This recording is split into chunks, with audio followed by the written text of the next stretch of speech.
নীলার পাদের গন্ধে রাব্বির মন ভরে যায়, তাই তো বলি নীলা হাগলে গুপ কই যায়।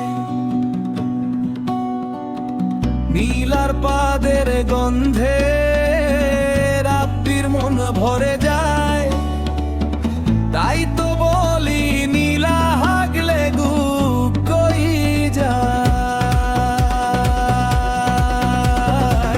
খাখা রাব্বি নীলার